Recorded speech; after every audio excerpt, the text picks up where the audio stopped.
Porto Alegre tem uma dinâmica muito diferente entre um grande centro e um local interiorano. As questões LGBT são muito mais estudadas no Brasil inteiro, eu acredito, em termos de grandes capitais e metrópoles, e eu consegui uma penetração é uma palavra complicada, mas eu consegui um acolhimento melhor de editora e de público e de crítica com as publicações que eu fui fazer em Porto Alegre. E essas primeiras publicações, na verdade, eu não sei quantas pessoas sabem disso, algumas sabem porque eu acabei comentando, outras eu acho que imaginam. Elas me serviriam como base para um projeto maior. Esse projeto maior, em termos, ele afundou, mas em outros termos, ele é o Gaúcho Araguém mais Bah, esse último livro que eu publico. Eu tinha como propósito publicar uma série de livros, claro, isso é imaginação fértil de alguém que acha que vai dar certo no mundo da literatura, no mundo das questões LGBTQIA+. Eu tinha vontade de publicar cerca de 20 livrinhos nesse formato, que dessem um conjunto grande para que a gente pudesse ter uma noção maior das questões que são atinentes aos dissidentes sexuais aqui do nosso estado. E eu precisava, antes de chegar diretamente ao Rio Grande do Sul, ter uma base sobre o que era dito a respeito do mesmo período em outros locais do Brasil. A gente sabe que tem o livro do João Silvério Trevisan, a gente sabe que tem James Green, a gente sabe que tem outras cariocas, enfim, tem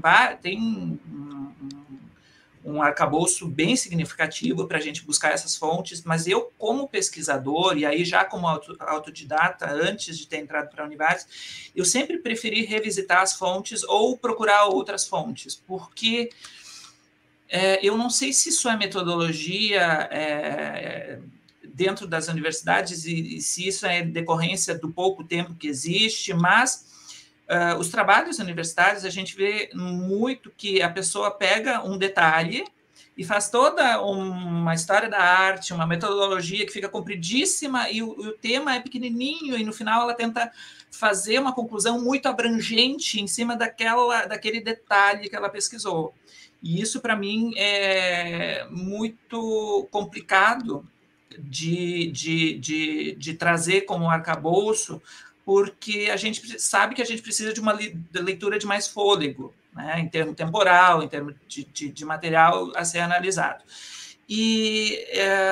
eu não gostaria de só ler o livro de João Silvério Trevisan, porque eu já tinha lido e eu já tinha visto que, embora ele apresentasse um subtítulo A História da Homossexualidade no Brasil, ele não chegava muito no Rio Grande do Sul. Então, eu via que existiam lacunas naquele livro. Eu acho o livro maravilhoso, eu acho o livro de James Green maravilhoso. Hoje eu interpreto eles como as possibilidades materiais que eles tinham para publicar esse tipo de tema na época. Era provavelmente onde o braço dele alcançava nos acervos, era o fôlego deles naquela época. Então, a gente não vai demandar mais, porque a gente também não produziu mais do que eles, né? É injusto fazer isso. Fizeram um trabalho ótimo. Mas o Rio Grande do Sul realmente não tinha sido contemplado e eu precisava, para falar sobre o Rio Grande do Sul,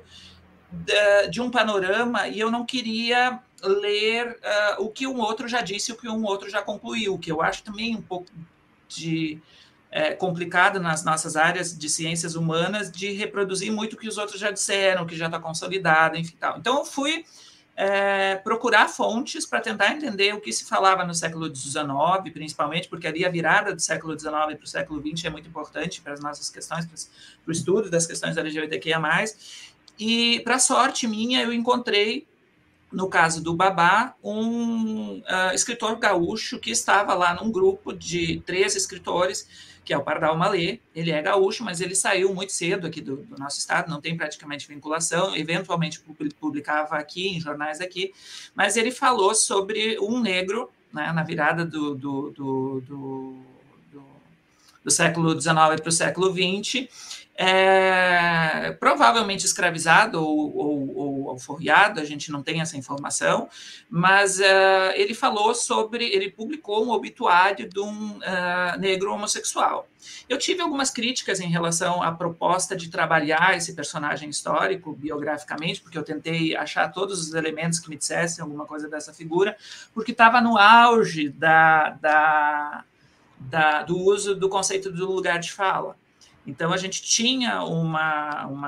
eu acho que isso está arrefecendo e está voltando um pouco para valorização da representatividade, que é muito importante, a gente estar nos lugares, mas existia um período em que se vinculava muito, até de vez em quando eu ainda ouço isso, Luiz, de que somente nós temos capacidade técnica para escrever sobre esse tema. Então, quando você escreve sobre um personagem negro,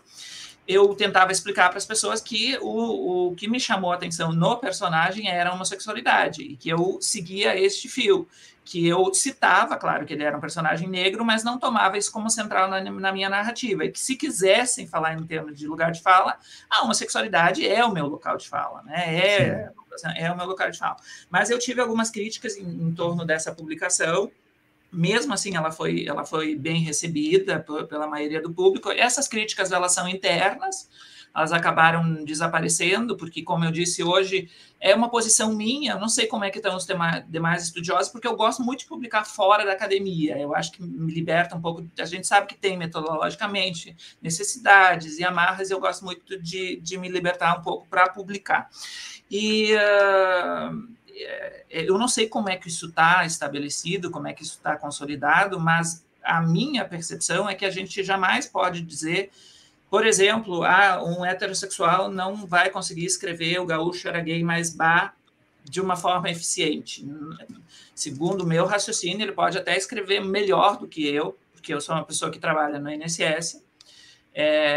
eu passo o dia inteiro trabalhando, tenho pouco tempo para ir para os locais de acervo, de memória, para trazer esses elementos e para trabalhar e pensar esses elementos, porque eu estou exaurido no final do dia. Então, uma pessoa que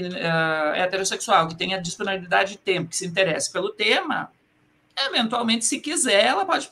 produzir um trabalho muito melhor. A técnica não está vinculada à questão da orientação sexual e da identidade de gênero, segundo minha análise. Mesmo porque eu não poderia estar estudando hidrogênio verde a essa altura do campeonato, né? Então, eu não teria capacidade técnica para estudar hidrogênio verde, seria de um outro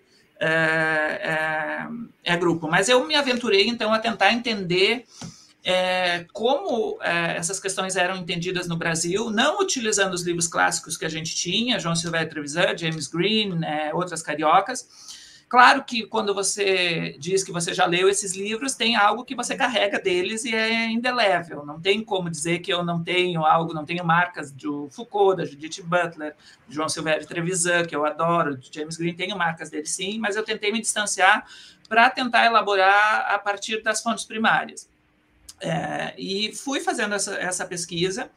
e com o Babá, ele foi publicado numa certa pressa de edição, porque precisava sair antes da Feira do Livro, então eu não conseguia arrematar ele da maneira que eu gostaria de fazer. Já no segundo livro, que foi esse premiado, que é o Crush de Álvares de Azevedo, eu consegui um pouco mais de tempo, e aí eu consegui elaborar ele mais, e novamente, por necessidade, eu continuei elaborando essas questões de como as questões LGBTQIA+, nos séculos passados, eram pensadas e foram conduzidas por quem tinha a caneta na mão, né, quem tinha o poder da palavra, quem tinha o poder da escrita, e para depois, num outro momento, relacionar isso com o Rio Grande do Sul, como eu descobriria nas fontes, então, que esses temas eram tratados no mesmo período no Rio Grande do Sul. Então, isso aqui, para mim, foi um exercício de pesquisa para a iniciação de um projeto que eu tinha, que era me voltar inteiramente para o Rio Grande do Sul. Por sorte, eu consegui vincular os dois ao RS, primeiro pelo Pardal Malê, que escreveu o obituário do negro Babá, e segundo pelo suposto e muito provável enamorado do poeta Álvares de Azevedo, que é um gaúcho que se tornou governador, né, presidente de província, era o termo que se usava na época, em várias províncias do Brasil. Eu fui feliz nisso, que aí eu consegui já puxar de alguma maneira, não muito verossímil, mas eu consegui botar aqui no Rio Grande do Sul para ter um elo. E